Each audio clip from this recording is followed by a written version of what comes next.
gbogbo ìràwọ̀ pátá ẹ wá gbọ́ ohun tó fẹ́ ṣẹlẹ̀ lọ́jọ́ tòní gangan tí ń ṣe ọjọ́ Saturday December 20 ọdún 2025 tá wà nínú yìí. Mo kí Ọlọ́run ọba, mo ṣèbà Olódùmarè, ìbà akọ́dá ayé, ìbà ṣẹ̀dá ọ̀run, mo ṣèbà Ọ̀rúnmìlà àtórí ẹni tí ò sunwọ̀n ṣe, ẹlẹ́rìí ìpín tòun tàyọ̀mọ́, mo júbọ ọkùnrin, mo júbọ obìnrin, mo kí gbogbo ojú tó ń wò mí níbikíbi tí ẹ ti ń gbọ́ mi káàkiri àgbáńlá ayé. Ẹ̀yin tẹ̀ ń wò mí pátá, ẹ bá ń share fídíò yìí, ẹ pín kó jẹ́ òwúlò àtàǹfààní fọ́pọ̀ ènìyàn. Ojú tẹ́ fi ń wò mí ò ní fọ́, bẹ́ẹ̀ ọwọ́ tẹ́ fi ń bá mi share rẹ̀ ẹ ní fi gbọ́mọ sí, ẹ sì ní fi gba lẹ́tà ìbànújẹ́ láṣẹ Ìdùmarè. Ẹ̀yin oníràwọ̀ iná tó kanran yan Aries tàbí láàrin March 21 sí April 20, ẹ máa busy púpọ̀ lọ́jọ́ tòní o, pàápàá láàyè iṣẹ́. Ọjọ́ tòní jọjọ́ tó ṣe é pé ẹ ní láti fi activate àwọn plan yín o. Ẹ rí dájú pé ẹ gbé àwọn ìgbésẹ̀ tuntun lọ́jọ́ tòní. Ó ṣeé ṣe káwọn opportunity tuntun tó jọmọ́ ti iṣẹ́ kó wọlé fún yín lọ́jọ́ tòní o. Bẹ́ẹ̀ sì ni ọ̀pọ̀lọpọ̀ yín ó ṣeé ṣe kí ẹ rí iṣẹ́ tuntun gbà lọ́jọ́ tòní, tàbí káwọn tó ń wá iṣẹ́ kí wọ́n rí iṣẹ́ tuntun lọ́jọ́ tòní. Ọjọ́ tòní dára láti fi bẹ̀rẹ̀ nǹkan tuntun, pàápàá láàyè iṣẹ́. Bẹ́ẹ̀ sì ni gbogbo iṣẹ́ tẹ́ bá dáwọ́lé lọ́jọ́ tòní á yọrí sí rere lọ́jọ́ iwájú. Ẹ rí dájú pé ẹ tẹpá mọ́ṣẹ́, ẹ ṣe dáadáa sáwọn ènìyàn, ẹ ní ìrẹ̀lẹ̀ kí ẹ wà determine. Aago 4:15 ní ọ̀sán sí aago 5:15 ní ìrọ̀lẹ́ jí àkókò èyí tó dára jù fún yín tí ń ṣe lucky hour fún yín lénìí tí kọ́lọ̀ black sì jẹ́ kọ́lọ̀ èyí tó dára jù fún yín láti wọ̀ láṣọ ní ọjọ́ tòní. Ní oníràwọ̀ erùpẹ̀ alámọ̀ Taurus tàbí láàrin April 21 sí May 20, ọ̀pọ̀ yín ó ṣeé ṣe kí ẹ rí opportunity àti travel lásìkò yìí o. Ọ̀pọ̀ yín sì rèé èèyàn kan lè pè yín fún travel lójijì tàbí fún ìjáde lójijì. Ó ṣeé ṣe kí ìjáde yìí kó jọmọ́ ti iṣẹ́ lọ́jọ́ tòní. Ó dára kí ẹ fi ní ẹ̀kọ́ nípa nǹkan tuntun. Gbogbo ìmọ̀ tẹ́ bá ní lénìí, gbogbo ẹ̀kọ́ tẹ́ bá kọ́ lénìí á ràn yín lọ́wọ́ dáadáa lọ́jọ́ iwájú o. Ẹ rí dájú pé ẹ múra dáadáa lénìí kí ẹ dùn rí lójú. Ẹ ṣe dáadáa sáwọn èèyàn kí ẹ ní ìrẹ̀lẹ̀.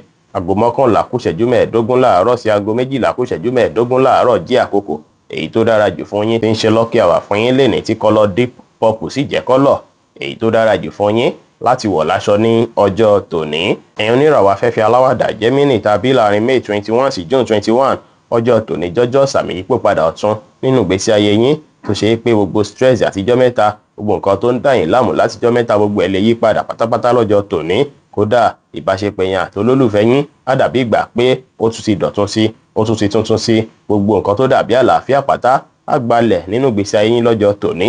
Ọjọ́ tòní dára púpọ̀ fún yín láti fi ṣàwọn correction, ṣàwọn àtúnṣe kan nínú ìgbésí ayé yín. Ẹ ronú jinlẹ̀ dáadáa nípa àwọn nǹkan tó ṣe é pé ẹ̀ ń ṣe tó dàbí ìgbà pé kò tọ́, kẹ́sì bẹ̀ẹ̀ sí hùwà lọ́nà tó tọ́, kẹ́bẹ̀ẹ̀ sí gbìyẹ̀wò síra wọn pé àwọn kan mo ṣe lánàá ṣé kò dáa ni, bóyá kí n hùwà míì. Ọjọ́ tòní jọjọ́ tó ṣe é pé tẹ́ bá tẹ̀lé àwọn kan wọ̀nyí á jẹ́ kí ìgbésí ayé yín tún dára, á sì jẹ́ kí ìgbésí ayé yín tún rọrùn sí.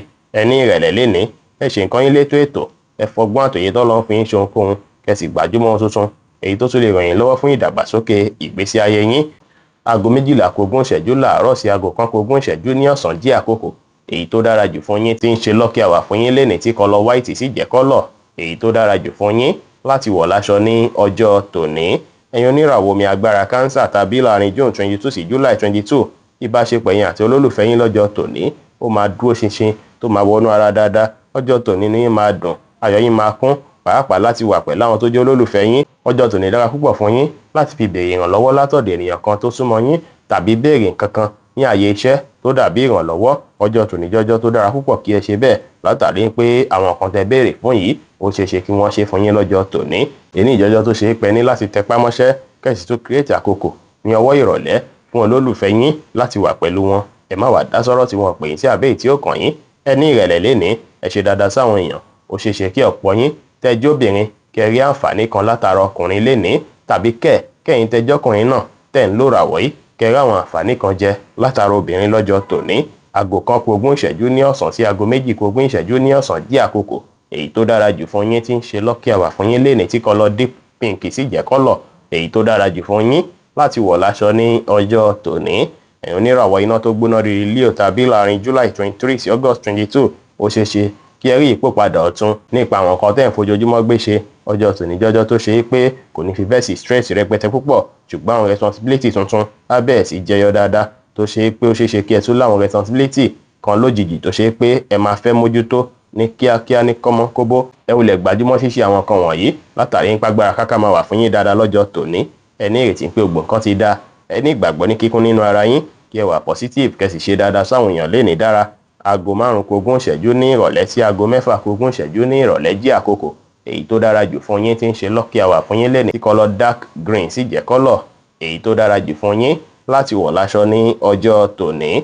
Ẹ̀yin oníràwọ̀ erùpẹ̀ funfun Virgo tàbí láàrin August 23 sí September 23 lọ́jọ́ tòní ẹ máa níwòye sí tuntun a ṣe yín bí ìgbà pé ẹ tún gbègbè ayé tuntun lọ́jọ́ tòní. Àwọn kan tuntun máa fẹ́ sí yín ní ọkàn tó ṣe pé àwọn ohun tó dàbí stress látijọ́ mẹ́ta àbí ròyìnròyìn tó ti ń ṣẹlẹ̀ látijọ́ yìí gbogbo ẹ máa dàbí ìgbà pé ó tún rọrùn báyìí lásìkò yìí ó tó ṣe pé ẹ máa wà very creative tó sì jẹ́ pé ó dára púpọ̀ kí ẹ fúnlẹ̀ fèní gbájúmọ́ṣẹ́ látàrí pé ẹ̀ǹgan fúnra yín ẹ máa gbáradì láti gbájúmọ́ iṣẹ́kíṣẹ́ lọ́jọ́ tòní láti ṣe wọ́n láṣeyọrí.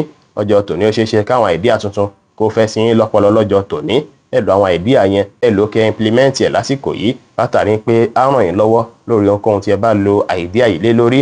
Ẹ tẹpá mọ́ṣẹ́ lè ní ẹ ṣe nǹkan yín létò ètò ẹ lè fè ní plan kẹsì gbájúmọ́ àwọn nǹkan tuntun tẹ tún lè ṣe tátún jẹ́ káyé yín tó dára sí. Aago 6:30 ní ìrọ̀lẹ́ sí aago 7:30 ní ìrọ̀lẹ́ jí àkókò èyí tó dára jù fún yín tí ń ṣe lucky hour fún yín lẹ́ni tí kọ́lọ̀ yẹ́lò sì jẹ́ kọ́lọ̀ èyí tó dára jù fún yín láti wọ̀ láṣọ ní ọjọ́ tòní. Ẹ̀yin oníràwọ̀ afẹ́fẹ́ márìmífín Libra tàbí láàrin September 24 sí October 23 ìgbésí ayé yín á dára lọ́jọ́ tòní o àyíká lè yín á gbalẹ̀ fún àlàáfíà lọ́jọ́ tòní. Ọjọ́ tòní jẹ́ ọjọ́ tó ṣe é pé a máa ṣe yín bí ìgbà pé kẹ́ ṣàtúnṣe kẹ́ ṣàtúntò kẹ́ jẹ́ kí ilé yín tó tún dùn rí ju ti tẹ́lẹ̀ lọ. Ọjọ́ tòní ó ṣeé ṣe kí ẹ ní àwọn clarity nípa àwọn nǹkan tó ti dàbí ìgbà kó ṣẹlẹ̀ láàrin ẹ̀yin àti mọ̀lẹ́bí láti bí ijọ́ mẹ́ta. Ọjọ́ tòní sì dára púpọ̀ láti fi yanjú gbogbo nǹkan tó dàbí family issue pátápátá kẹ́sì lu àkókò àti ìgbà tó dára láyìíká ilé yín lè ní ẹ ṣe dáadáa sáwọn èèyàn lè ní ẹ gbà láfíà láàyè ẹ bá àwọn èèyàn sọ̀rọ̀ pẹ̀lú ìfẹ́ kẹ́sì bá mọ̀lẹ́bí ṣe dáadáa lọ́jọ́ tòní. Aago 5:30 ní ìrọ̀lẹ́ sí aago 6:30 ní ìrọ̀lẹ́ jí àkókò èyí tó dára jù fún yín tí ń ṣe lucky hour fún yín lẹ́ni tí kọ́lọ̀ grey sì jẹ́ kọ́lọ̀ èyí tó dára jù fún yín láti wọ̀ láṣọ ní ọjọ́ tòní. Ẹ̀yin oníràwọ̀ omi tútù Scorpio tàbí láàrin October 24 sí November 22 àwọn ọ̀rọ̀ yín lọ́jọ́ tòní ó máa jẹ́ tó ṣe é pé a máa fanimọ́ra púpọ̀ ọ̀rọ̀ tẹ bá sọ á dàbí ìgbà kó máa wà very catchy àwọn èèyàn máa tètè máa fetí gbọ́ á tètè máa wọtí dáadáa lọ́jọ́ tòní ọpọlọ yín máa jí pépé tó sì máa ràn yín lọ́wọ́ lórí gbogbo nǹkan tí ẹ bá ń ṣe lénìí. Àwọn èèyàn máa nífẹ̀ẹ́ yín wọ́n nífẹ̀ẹ́ sí bí ẹ ṣe ń hùwà. Ọjọ́ tòní jọjọ́ tó ṣe é pé ẹ lè fi béèrè oore lọ́wọ́ èèyàn ẹ lè fi béèrè nǹkan tó ṣe kókó lọ́wọ́ ènìyàn tó ṣe é ṣe kí wọ́n kàn sí ìdá yín kí wọ́n ṣe fún yín. Ọ̀nì tún jẹ́ ọjọ́ tó ṣe é pé ẹ lè fi pé rere síra yín ẹ affirmate nǹkan rere ẹ béèrè fún nǹkan rere tẹ́ ẹ̀ ń fẹ́ lọ́wọ́ Ọlọ́run bá tó dá yín.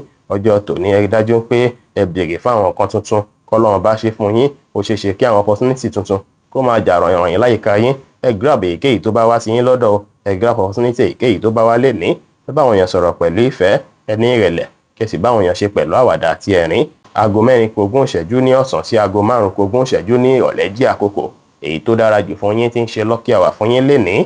Ẹ̀yin oníràwọ̀ inú àtùpà Sagittarius tàbí láàrin November 23 sí December 22 ọ̀pọ̀ yín ẹ máa experience nǹkan tuntun lọ́jọ́ tòní o ọ̀nà tuntun tó máa gbà wọlé ó ṣeéṣe kó sílẹ̀ lọ́jọ́ tòní ẹ máa rí owó ní gbogbo ọ̀nà ó wá wọlé lọ́tùn lósì fún yín o tó ṣe é pé gbogbo nǹkan tẹ́ ti ń tẹpá mọ́ṣẹ́ lé lórí látijọ́ mẹ́ta akitiyan yín látijọ́ mẹ́ta kò já sásán kò já sófo ó sì bẹ̀rẹ̀ sí bíire fún yín báyìí. Ọjọ́ tòní jọjọ́ tó ṣe é pẹ̀lẹ́ fi bẹ̀rẹ̀ nǹkan tuntun ẹ lè kówó lórí nǹkan tuntun kò sí wàhálà gbogbo ẹ máa rí bí ẹ ṣe ń fẹ́ lọ́jọ́ iwájú ẹ rí dájú pé ẹ lọ́jọ́ tòní láti fi ṣàwọn nǹkan tó ṣe é pé ó dùn mọ́ yín nú ẹ enjoy ara yín dáadáa lénìí ẹ gbájúmọ́ṣẹ́ kẹ́ lè ráǹfààní àtòrè gbámú ẹ free mind yín dáadáa ẹ ṣe dáadáa sáwọn èèyàn àwọn pílánì kí ẹ pamọ́ láṣìírí kí ó lè padà rí bí ẹ ṣe ń fẹ́.